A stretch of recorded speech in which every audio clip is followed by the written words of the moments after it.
এই যে এই ছবিটি দেখুন, ভালো করে দেখলে বুঝতে পারবেন এক ইরানকে ঘিরে তার চারপাশের দেশগুলোতে মার্কিন যুক্তরাষ্ট্র গড়ে তুলেছে শত শত সেনা ঘাঁটি।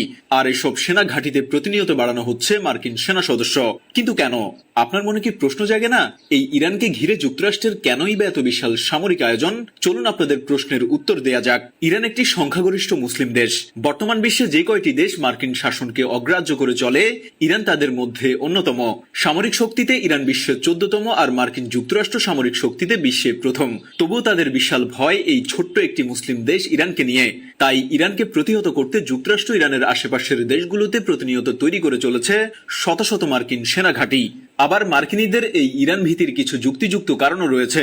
1957 সালে ইরানকে তাদের সেই সময়কার মিত্র মার্কিন যুক্তরাষ্ট্র কিছু চুক্তির বিনিময়ে পরমাণু গবেষণার প্রপোজাল দেয়। এরপর 1960 সালে ইরান শুরু করে তাদের পারমাণবিক গবেষণা। তারপর আর ইরানকে পিছে ফিরে তাকাতে হয়নি।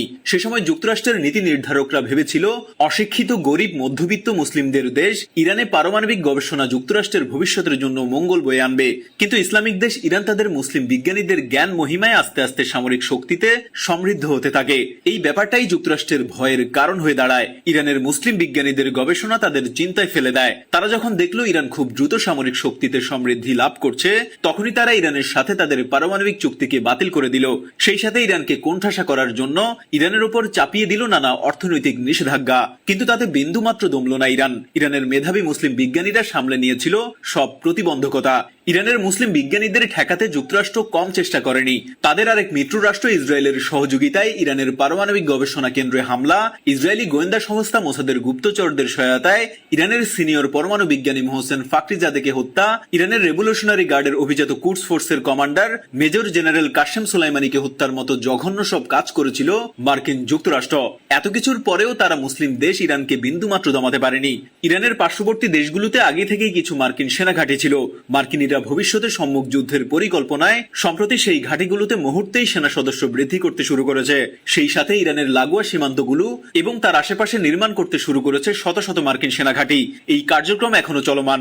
এই ছবিটিতে যা স্পষ্ট করে বোঝা যাচ্ছে, ইরানের পার্শ্ববর্তী মধ্যপ্রাচ্যের 11টি দেশে প্রায় 70,000 মার্কিন সেনা সদস্য ঘাঁটি গেড়ে বসে আছে।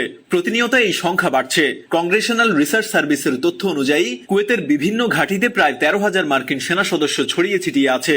ইরাক, সিরিয়া, ইসরায়েল ও ফিলিস্তিন বেষ্টিত মধ্যপ্রাচ্যের দেশ জর্ডান মার্কিন যুক্তরাষ্ট্রের একটি গুরুত্বপূর্ণ ঘাঁটি ও মিসাইল উৎক্ষেপণ স্থল। ধারণা করা হচ্ছে জর্ডানে যুক্তরাষ্ট্রের প্রায় 3,000 সেনা সদস্য অবস্থান করছে। বাহরাইনে রয়েছে যুক্তরাষ্ট্রের একটি নৌ ঘাঁটি।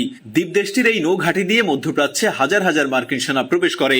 হরমুজ প্রণালীর নিকটবর্তী আরেকটি দেশ হল সংযুক্ত আরব আমিরাত, যেখানে বিভিন্ন ঘাঁটিতে বর্তমানে প্রায় 5,000 মার্কিন সেনা সদস্য অবস্থান করছে।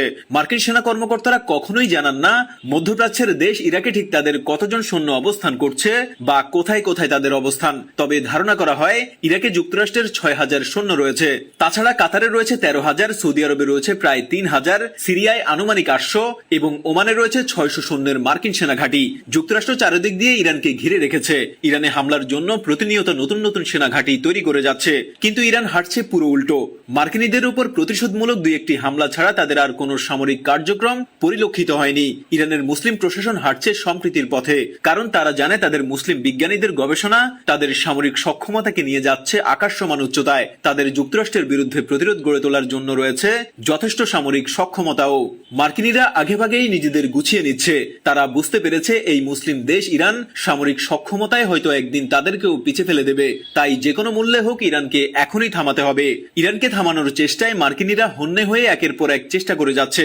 কিন্তু মুসলিম দেশ ইরানকে কোনোভাবেই দমাতে পারছে না মার্কিন যুক্তরাষ্ট্র।